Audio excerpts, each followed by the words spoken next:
Hello, আসসালামু আলাইকুম। আশা করছি সবাই খুব ভালো আছেন। আমি একটু ভালো আছি আর একটু খারাপও আছি। আসলে এই যে আমার স্কিনে এরকম ধরনের র্যাশ হয়ে গেছে। কেন হইছে আমি জাস্ট লিটারেলি জানি না। এখনও বুঝতেছি না যে এটা আসলে সমস্যাটা কী।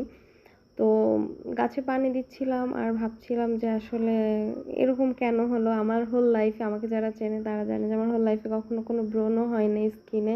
আমার স্কিন অনেক ফ্রেশ মাশাআল্লাহ। কিন্তু রিসেন্টলি আমি একটা প্রোডাক্ট ইউজ করি, আমি আপনাদের সাথে শেয়ার করেছিলাম।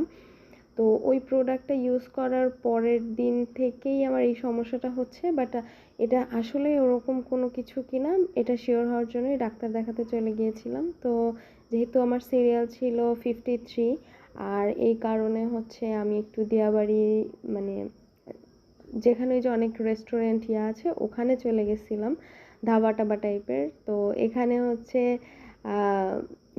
ও আসলে বলছিল যে একটা পাঞ্চ করে দেখি, দেন কত হয় দেখি। তা আমিও খুব ইন্সপায়ার্ড করছিলাম যে হ্যাঁ করো দেখি কত হয়। এখানে হচ্ছে হাইস্ট ছিল 999। তো ও জাস্ট একটা পাঞ্চ করে ও বলছিল যে আমি তো শার্ট পরা, যদি ছিঁড়ে যায়। তো ওইভাবে করে হয়তো মারে নাই, বাট ভালো উঠেছে।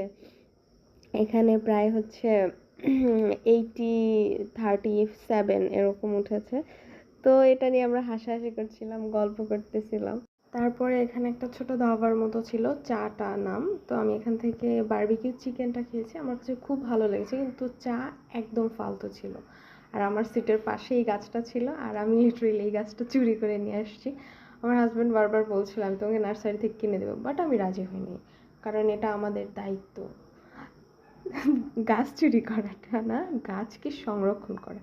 তো আমি হসপিটালে চলে গেলাম আর ডাক্তারের জন্য ওয়েট করছিলাম। দেন ডাক্তার আমাকে যেটা বললো যে এটা আপনার কোনো ধরনের প্রোডাক্ট ইউজের সাইড এফেক্টও হতে পারে, দেন হচ্ছে আপনার এটা হতে পারে চিকেন পক্স টাইপেরও কিছু, বা ভাইরাল যে একটা ইনফেকশনাল ডিজিজ হচ্ছে ওই টাইপেরও কিছু হতে পারে। তো উনি আমাকে অনেকগুলো মেডিসিন লিখে দিল আর বলল যে রেস্ট করতে, বেশি বেশি পানি খেতে, আর কিছু ইউজ না করতে। সবাই আমার জন্য একটু বেশি বেশি দোয়া করবা যাতে আমি খুব দ্রুত সুস্থ হয়ে যাই।